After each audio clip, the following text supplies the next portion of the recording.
Hello everybody, hope you are doing great. And the topic I am going to discuss is the succession of same topic, that is government intervention at microeconomic level. I have already discussed about regulations as a government intervention, and it includes minimum prices and maximum prices. Today I will be explaining the second part of this government intervention, and that is financial intervention. And financial intervention includes taxes, subsidies and transfer payments. In this video you will be able to know about definition of tax, why government charges tax, canons or principles of good tax, as well as the difference between direct and indirect tax. Before moving forward, you are advised to note these references for better practice, exam practice.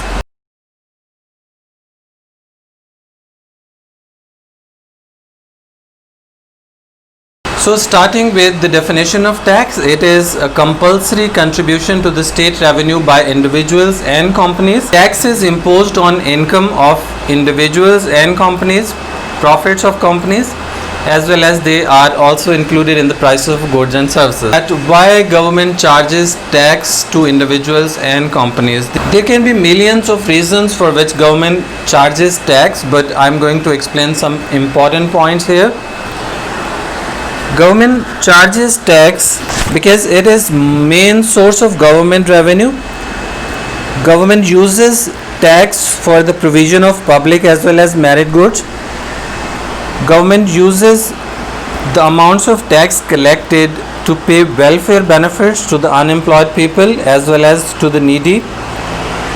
Government also uses the amount of tax for provision of subsidy to private sector so that they can produce qualitative goods and services at relatively lower prices. Government also uses the tax collected for spending on civil as well as armed forces for defense purpose, and government also uses the amount of tax collected to meet all kind of administration costs, salary payments of government staff. Government also uses it for repair and maintenance of public as well as merit goods like highways, motorways, national parks.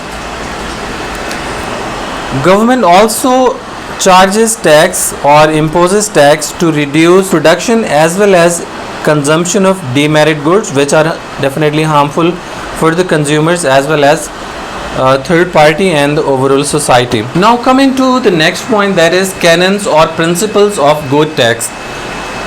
Definitely no one wants to pay taxes because they harm their purchasing power, so their purchasing power may fall and they would be able to purchase lesser quantity of goods and services, so their standard of living or quality of life may fall. But definitely it is compulsory to pay taxes. You cannot avoid paying taxes.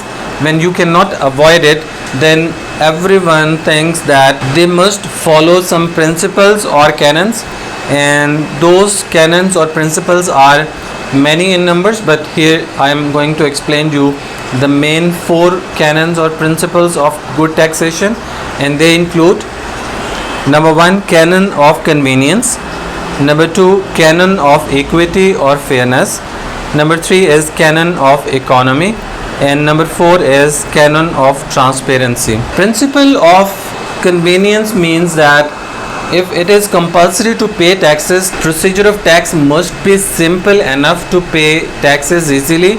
Its procedure should be simple for the taxpayer as well as for the government department to collect the taxes. If it is complicated, then many people might try to avoid taxes. Similarly, if tax is considered to be equitable and fair, then most of the people will happily pay it. But if they think that tax being charged is unfair for them, then they will try to evade it. So tax evasion may rise if it is considered to be unfair. And the element of fairness is considered on 2 principles, on the basis of two principles. The one is ability to pay rule, and the other one is benefits received rule. A tax to be good must be fair in a way that it must be charged as per the purchasing power or as per the ability to pay. Those who earn high income, they must pay high taxes, and those who are low income earners, they must pay low taxes, or sometimes they must not pay taxes. And secondly, if a person is getting more benefit from public and merit goods which are generally provided by the government, then he must pay more taxes to the government. Principle is canon of economy, and canon of economy mean it must be cheaper to collect for the government.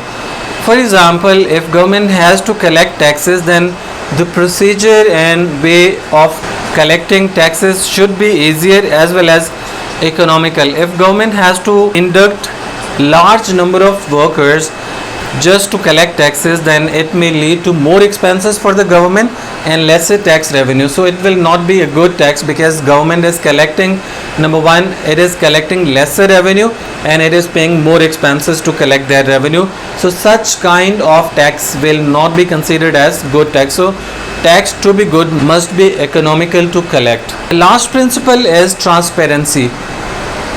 If taxpayers think that whatever they are paying is directly deposited to the government finance department and there is no corruption and it will be used for the benefit of the society, then people will happily pay it.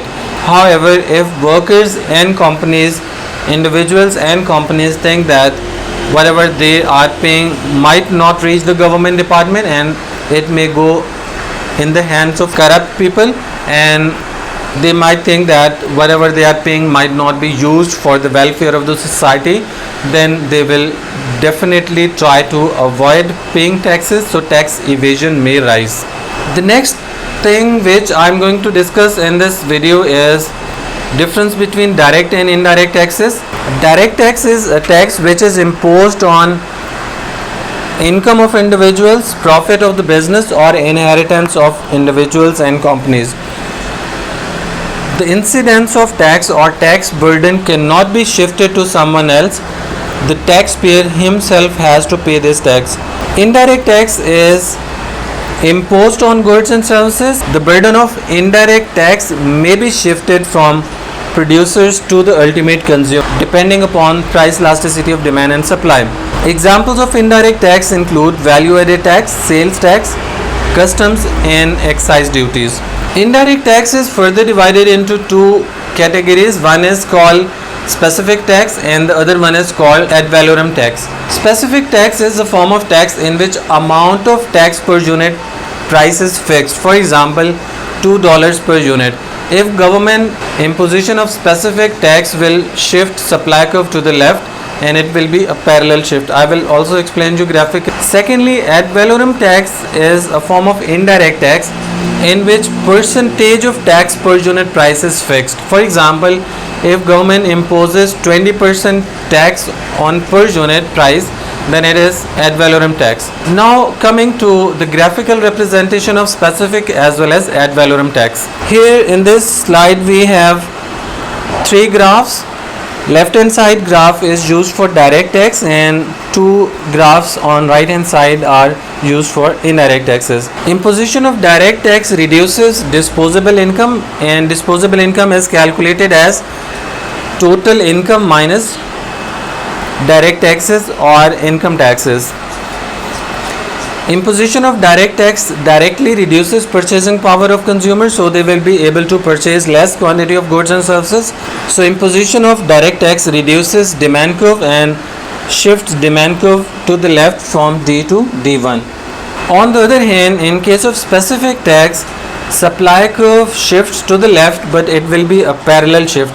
The reason for being parallel shift is fixed amount of tax per unit. So the gap between initial supply curve S and the subsequent supply curve S1 will remain constant, and the gap AB between two supply curves is per unit tax. And on the other hand, supply curve in case ad valorem tax also shifts to the left, but it will be a divergent shift in supply curve. Divergent shift means that supply curve will keep going away from the initial supply curve. So initial supply curve is S and subsequent supply curve is S1, which is initially closer to the initial supply curve, but it is going away from the initial supply curve subsequently.